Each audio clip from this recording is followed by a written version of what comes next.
Carmen, qué gratificante conversar contigo y haber ingresado a esos momentos tan bonitos que se vivieron con la salsa, con los inicios de la salsa. Por ejemplo, Héctor Lavoe. ¿Cuál era el impacto de Héctor Lavoe en el público? O sea, Héctor Lavoe, donde quiera que iba, era Héctor Lavoe. O sea, Héctor, la gente podría decir muchas cosas de él. Quizás por el asunto de su droga, quizás por que llegaba tarde, le inventaron hasta una canción por eso.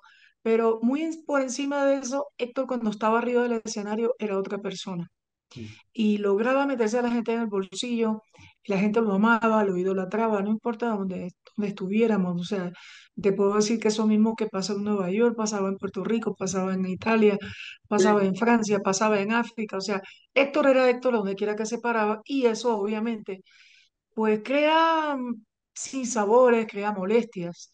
Y sin embargo, él nunca se le subió a la cabeza. Héctor era un tipo bien humilde, bien tranquilo, siempre estaba haciendo broma, le pasaba por el lado a la gente y le sonaba un pito. Una vez se robó, yo no sé, de un canal que fuimos, habían unos animalitos de plástico que eran como unas gallinas, como unos pollitos. Y entonces él te pasaba por el lado y te decía picada de pollo. Y te pasaba y te hacía como que te picaba el pollo, realmente te estaba pellizcando. O sea, él tenía muy buen sentido del humor y a mí me gustaba mucho su personalidad en ese aspecto. Y aún estando a veces deprimido, siempre tenía buen humor. O sea, ya quizá en su decadencia, que ya no estaba cantando, que estaba viviendo en un hogar de rehabilitación, etcétera, pues ahí sí posiblemente sería ese Héctor que presentó la película. Pero mientras él estuvo cantando, mientras él estuvo trabajando, eh, él enganchaba, yo te diría, esa etapa desgraciada que había vivido en su vida. Cuando él llegaba al escenario eso no existía. Ujú. Y era buen compañero. Él y Roberto Roena tenían un eterno chiste, los dos.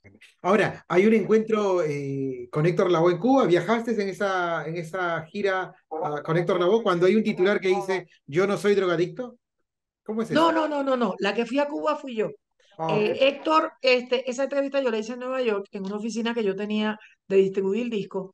Pues yo tenía mi distribuidor en Puerto Rico, mi distribuidor en Nueva York, en la décima. En la décima es donde estaban todos los disqueros.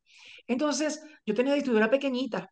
Entonces, él fue a verme un día y entonces él era bien, bien, así, bien natural. Y me dice, pasé por un Kentucky y te traje esto. Y trajo dos cajitas de pollo con dos Coca-Cola y dos cervezas. Y nos sentamos a hablar. Y digo, ¿qué te pasa? Y me dice, no, no, no, me voy a portar bien, me voy a meter a rehabilitar. Supe que tú tienes esa revista, yo sé que estás peleada con Jerry. Y tú pusiste a Ismael Miranda porque él es tu favorito. Yo no sé si yo soy tu favorito, pero me hace falta esa entrevista para que la gente, porque no me están dando casi trabajo y qué sé yo. Y yo le dije, no, no, sí, no tiene nada que ver con Jerry, tú eres Héctor Lavoe. O sea, eso no tiene nada que ver. Entonces, le hicimos la foto allí mismo en la oficina y fue a la portada.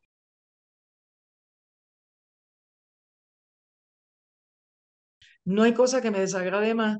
Las únicas dos veces que vi al cantante ver a Héctor Lavoe en el cementerio de los héroes en Puerto Rico, donde están toda la gente importante del país, inyectándose con una aguja larguísima, que eso nunca hubiese sucedido porque Héctor era muy parco, era muy privado y todos sabíamos lo que hacía, pero nunca lo vimos. Yo particularmente caminé mucho cerca de él y me consta que no era un tipo de estar ni hablando de eso, ni de invitarte para, o sea, él tenía su grupo, hacía lo que hacía y se acabó. Pero eso de irte a un cementerio o sea, esa escena para mí fue repugnante. Y lo mismo hicieron con la Lupe en el personaje que le dieron de Lola en Celia Cruz, que eso daña la serie de Celia, porque esa no era la Lupe que yo conocí. La Lupe que yo conocí era una mujer noble, buena, eh, amante de su familia, tenía muchas diferencias con sus hijos por su carácter, pero no porque fuera una mala persona, ¿me entiendes? Este, ella, en la época esa que ella estuvo en la santería, estuvo muy confundida, porque no porque la santería sea mala, sino porque ella se dio con la gente que no era la indicada. Hay mucha gente que han estado toda la vida en la religión y no tuvieron los problemas que ella tuvo, pero ella, lamentablemente, pues los padrinos de ella eran la familia de su marido, entonces pues los intereses creados no funcionaban. Mucha gente la usó, mucha gente eh, le malgastó su dinero y ella tenía unos gustos muy exquisitos y muy grandes, o sea, se dio el lujo de comprarse la casa del desaparecido rey del cine mudo. Y esa pues fue una casa que ella pagó miles y miles y miles de dólares para repararla y nunca pudo lograrlo. Y entonces, Como un personaje. era buena amiga. Ella, por ejemplo, no te voy a decir te voy a decir el milagro, pero no el santo. Hay una persona que era del mundo de la salsa, que por jugar el dinero y tener problemas de vicio, apostaba grandes cantidades de dinero y hoy tenía mucho y mañana no tenía nada y un día no tenía ni qué comer en la nevera y alguien se lo dijo a ella y ella apareció con 250 o $300 en compra, le llevó $1.000 al individuo y eran cosas que ella no se vanagloriaba de decirla. Ella veía a cualquier muchachito o muchachito que quería cantar y ella le regalaba sus pistas. O sea, tenía un alma noble y lamentablemente nadie habla lo bueno, siempre hay que buscar el defecto, lo malo, lo trágico Esa es y la no Lupe funciona que la así. gente no conoce, Carmen, ¿no? No, esa es la que conozco yo. Yo no Ya. sé la que conocen los demás, pero la Sí. que yo conozco, este, hablaba como hablaba como 100 palabras por minuto, tomaba pastillas para dormir, pastillas para levantarse, pastillas para ir al baño, pastillas. Y eso sí, tomaba mucho. Y pues los ansiolíticos con alcohol no funcionan. Mm. Hay gente que me ha dicho en la cara, no, porque ella ha llamado el espíritu de Lola Flores y de Carmen Amaya y de no sé qué, y le bajaban los espíritus. Eso es una gran mentira.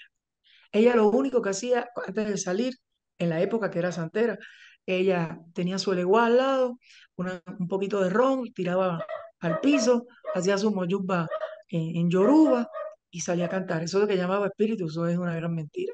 Ujú. Cuando se convirtió al Señor, pues entonces hablaba con Cristo, o sea, sustituimos una creencia por otra, pero de ahí a que llamaba a espíritus muertos para que se posesionaran de ella. La gente dice tantas leyendas urbanas que son ridículas. Totalmente. De la Lupe se han dicho muchas cosas. Sí. Han inventado más leyendas urbanas que otra cosa, pero pues yo no sé no sé si seré de las mejores que la conozco, pero por lo menos lo que conocí de ella está muy distante y muy lejano de lo que se dice, de lo que se escribió en la serie de la Celia Cruz, se escribió un personaje pensando en la Lupe que está muy lejos de quién era ella. Eh, para mí, aparte de ser una gran artista, aparte de ser la primera eh, mujer de habla hispana mulata que Ujú. ingresó al mercado americano cuando nadie lo hacía, estuvo en los mejores programas de los Estados Unidos, una mujer que se dio siempre a respetar, una mujer que donde ella se paraba nadie podía salir detrás. O sea, la candela que ella dejaba arriba de un escenario era muy difícil, debería llenar esos zapatos. Entonces, como ser humano, tengo de ella las mejores experiencias como persona, como ¿Cómo era amiga. justamente eso, como ser humano? ¿Cómo era? ¿Era de hablar tranquilo, pausado o no? Más bien, no No, sé. no, no, no, no. Ella era un torbellino dentro y fuera del escenario. Ajá. O sea, pausada era Celia. Celia era muy tranquila, muy callada, hablaba lo menos que podía, el marido igual, tenían una vida muy, muy tranquila, ¿qué te puedo decir? Muy organizada. Y la Lupe era todo lo contrario, la Lupe era desorganizada, ella hablaba 10 cosas a la vez, y él tenía un grave problema que era que tenía un problema de rinitis. Ah. Yo también padezco mucho rinitis, no sé si te has dado cuenta que a veces hago mucho así, no es que me meta nada, es que tengo rinitis y la tengo desde jovencita. Los países del Eso es lo que Caribe, donde... confunde a la gente, ¿no? Porque la gente cuando ve los videos dice, mírala, mírala, mírala, ¿verdad? Así es. Sí, no, hay gente que me ha jurado y me ha perjurado que la veía meterse estupefaciente en el medio del escenario y yo decía, señores, si esa mujer brinca y salta como una liebre, ¿en qué tiempo y en qué espacio lo pudo hacer? Se lo hubiera llenado todo el vestido. Pero la gente cuando cree algo, te quiere convencer de que el que estás equivocado eres tú. O sea, yo tengo una persona que es mucho menor que yo en edad y que me jura y me perjura que la vio en Nueva York y que ella se metía la uña hasta allá arriba y quién sabe qué. Y yo le dije, hermano, usted no sabe lo que está hablando, o sea, usted a alguien se lo contó y usted lo siguió pasando para adelante y las cosas no funcionan así, o sea, hablar de la reputación de las personas estando vivas es horrible, estando muertas es un crimen. ¿Por qué? Porque estamos dando unas ideas falsas para que la gente piense lo peor. Ya hay un titular que dice, ¿cómo es el fracaso de Fania en el Madison? Que me ibas a contar cuál era la historia de eso. Ah, bueno, eso vino el que está visto desde diferentes puntos de vista. O sea, económicamente fue exitoso, pero fue fracaso desde el punto de vista de que ya los muchachos estaban a disgusto, no querían trabajar los unos con los otros, había mucha fricción y llegó un momento que el show era, ¿cómo te puedo decir? Según el del Yankee era en crescendo, este era en decreciendo, iba hacia abajo. Y ocurrió Y dos venía años números. después, más o Sí, menos. y venía un número detrás del otro y no pasaba nada y yo veía a Rafi Mercado bien nervioso y digo, ¿qué te pasa? Y me dice, se nos está yendo gente. Y digo, ¿cómo que se nos está yendo gente? Me dice, gente que está como que aburrida. Y yo le dije, ¿really? ¿Eso es Y él cuando me dijo, viene, sí. cuando se le hace el homenaje a Tito Rodríguez y está Rubén Blades en la nómina? No, ese es el que se quitó los pantalones Roberto Jovena y se quedó un calzoncillo. Ah, ya, ya, ya. En el Madison. Entonces, entonces viene este Roberto y Roberto dice, mano, esto está flojo, se está yendo la gente. Y esos eran comentarios que uno oía entre unos y otros, ¿tú entiendes? Y entonces viene Roberto y me dice, vamos a subir esto. Y le dice a Barreto, ¿a qué tú no te sacas la camisa? Y le dice, ¿para qué? Me dice, tú no le pegas con los codos y con las piernas a esa conga. Revienta la conga que yo voy a reventar el bongo. Y sale Barreto y vacilando, porque fue vacilando. Le dice, si yo me quito la camisa, tú te quitas los pantalones. Imagínate decirle eso a Roberto. Entonces vino él, se quitó la camisa, le empezó a dar con el codo a la conga y se ponía la conga acá y le daba con la punta del zapato. Y entonces el otro se puso loco, pues, ponte duro bongo y empezó a jorobar con los bongos y en una de esas se quitó la camisa y la gente empezó a gritar eufórica. Y después se quitó la camisa y se quitó era un stripping, él se quitó la correa y la gente eufórica, los pantalones, los pantalones. La gente le decía que se quitara los pantalones y el loco se quitó un calzoncillo.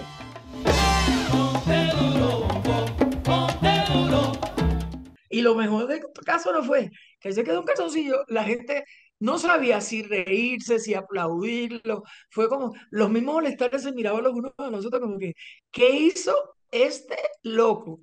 Y entonces el loco empezó a bailar las rutinas esas que él tenía con su tío, con Aníbal Vázquez, y todo el mundo decía, Aníbal, sal, y dice Aníbal, no, y si hacen que yo me quite los pantalones, no. Y bueno, el cuento fue que él terminó su show, la gente se quedó loca y ahí el show hizo así. Y entonces Pacheco era muy, muy hábil. Entonces Pacheco enseguida este, dijo, quítate tú, y sácale a todo el mundo para hacer quítate tú. Y entonces empezó todo el mundo a ponerse loco con quítate tú, y la cosa se levantó. Pero mucha gente decía que había sido fracaso porque empezó a irse gente.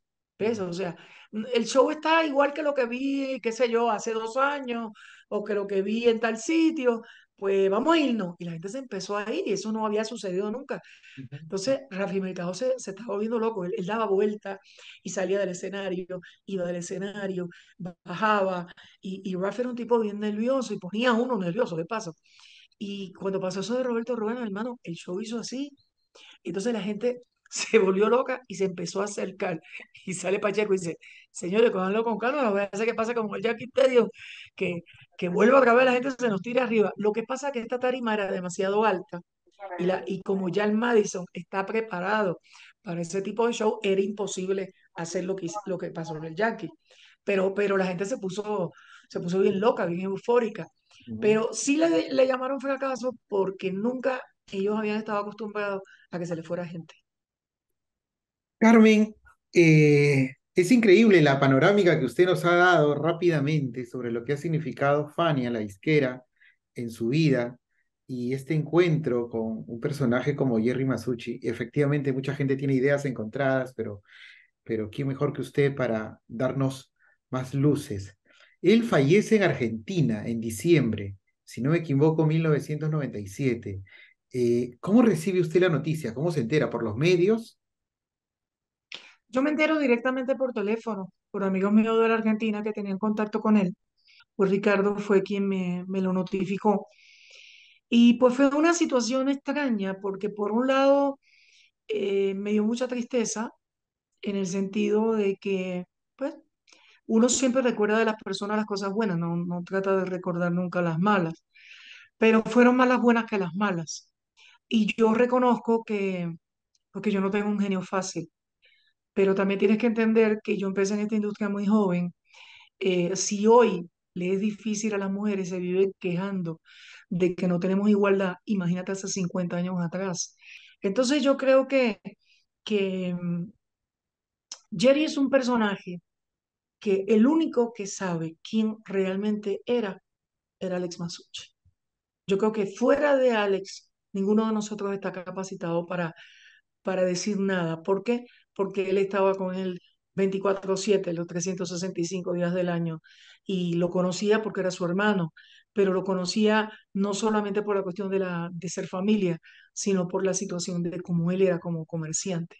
Él era un gran hombre de negocio, un gran visionario, eso no se le puede quitar, pero a su vez tenía un genio muy difícil y las personas que tienen un genio muy difícil, pues usualmente mueren jóvenes, dicen por ahí. Y pues sí me hubiera gustado no habernos distanciado tanto, porque ahora que estoy escribiendo, de la misma forma que escribí la historia de la Lupe, de la Fania que conocí, me hubiera gustado escribir algo de él, del Jerry Masucci que yo conocí, ¿verdad? Como de la Fania Este, que sí conociste y que hay un libro sobre eso, año 2000. sí, el libro de la Lupe y el libro de la Fania están retirados porque ya me han plagiado muchas veces Ujú. y decidí que hasta que no negocie con una gente con la que venimos negociando para hacer un seriado de esas dos historias, pues no los quiero tener porque le estoy regalando oportunidad a gente que no estaban allí, que no saben lo que están hablando, a que escriban cosas de mi libro. Es más, mi libro es un riesgo porque Pero Carmen, entonces en el 2012 lanzaste estos libros y luego los retiraste del mercado. ¿Así fue? sí, señor. Lo retiré porque en esa misma época, un gran amigo que quiero mucho dentro de la industria del cine me dijo, un día te robaron la diva y mañana te pueden robar estas historias que todo el mundo está loco por saber de ellas. Carmen, qué gratificante conversar contigo. Y a propósito, ¿cómo ves la salsa ahora, ya para cerrar esta entrevista? A veces siempre me hacen esta pregunta. Yo no pienso que la salsa se vaya a morir. Lo que se está muriendo es la falta de apoyo y de respeto que tienen los radiodifusores hacia esta música que es de todos nosotros, porque es de toda Latinoamérica. Una vez le preguntaron a, a un rapero en Estados Unidos que él pensaba del rap. Y él dijo, mientras hayan suburbios y hayan negros, habrá rap. Entonces nosotros tenemos que pensar lo mismo. Ujú. Mientras hayan suburbios, habrá género urbano. Así. Pero ¿por qué no podemos levantar nuevamente la salsa? Porque Pero, por falta de buenos músicos no es, por falta de buenos cantantes no es. Pero si las radios no los apoyan, todo el mundo no tiene la suerte de Justin Bieber, que vino y hizo un videíto, salió por YouTube y se convirtió en una mega estrella. Eso, o sea, eso es uno en un millón. O sea, ¿cuántos salseros pudieran lograr eso? No existe. Pero si las radios en todos los países, en el tuyo, en el mío, en todas partes, le dieran el apoyo a la gente joven, yo te aseguro que habría más salsa. seguro, definitivamente, y coincido, Carmen. Así es, el apoyo de las radios es fundamental. Quisiera que le cuentes al público, antes de despedirnos, qué es lo que se viene, para cuándo salen tus memorias, cómo estás visualizando eso, o si le vas a quitar el candado al libro que escribiste sobre la Lupe, o al libro que escribiste sobre Fania, para que la gente un poco o lo vaya esperando o sepa qué es lo que viene de tu talento y de tus vivencias. Bueno, el libro de mis memorias se supone que saliera este año, pero quise hacer un documental, que lo estoy terminando, que empieza con el gran amigo Gilberto Santa Rosa y termina con el gran amigo Rubén Blades y ahí está Rafael Itiel, Jerry Rivas, Cuco Peña, montones de amigos que durante muchos años hemos colaborado en diferentes proyectos o simplemente no hemos colaborado, pero somos amigos por el motivo que sea, que hablan pues, de cómo nos hemos conocido, mi trayectoria, etcétera. Y es un documental que lo pienso sacar posiblemente ya a fin de año y que ya después del documental puedo sacar el libro. Porque, por ejemplo, tú dices, sacó las memorias de Anita Nazario, mi compatriota, perfecto, pero ella es cantante. Y Sí, sacó las memorias fulano de tal, sí, pero él es músico. Pero yo no soy ni músico ni cantante. Soy empresario, soy periodista, soy sí, escritora, pero sí soy una persona que pienso dejar un legado. Ese claro. legado se llama el que la mujer en una industria, sin pasar por la cama de nadie, sin ser la hija de nadie, puede llegar a donde ella quiera solamente con dos cosas, educación y talento. Y yo creo que ese es el mejor legado que le dejo a todas esas mujeres que quieren ser, hoy se llaman emprendedoras, en mi época se llamaban cara dura, fuerza de cara, el que toca la puerta y que te la tiren en la cara, el que te estén restallando en la cara que eres mujer, el que nunca va a aparecer una mujer envidiosa que diga que tú saliste con el dueño de la compañía, el que te compres un carro nuevo y debe ser porque tienes un marido que te lo paga. O sea, en el momento que nos vayamos desintoxicando de que la mujer puede tener un valor importante en cualquier profesión, y que lo puede tener a base de estudio, a base de tesón y a base de no darse por vencida. Pues yo creo que ese es lo que dejo en ese libro, en esas memorias. El que era una niña de 14 años que un día empezó a escribir por casualidad, porque tenía una monja que me odiaba terriblemente y me criticaba y me decía todos los días que yo nunca iba a ser nadie. Y pues sí llegué a ser alguien. Y llegué a ser alguien gracias a que nunca me di por vencida, a que nunca me dejé pisotear, a que nunca dejé que nadie me gritara y que nadie me faltara el respeto. Y eso incluye a Masucci y a muchos otros. O sea, ese es el legado que le pienso dejar a esas mujeres que piensan que porque tienen una cara bonita y ganaron un Miss Universe Contest, ya lo tienen todo resuelto. No, eso va un poquito más allá. Muchas gracias, Carmen. Un abrazote desde Perú y en algún momento ojalá tengamos la suerte de tenerte en esta ciudad de Lima. Cuídate. Ojalá, muy pronto espero que ir con mi esposo por allá o que tú vengas por acá. Y aquí eres bienvenido. Genial. Chao.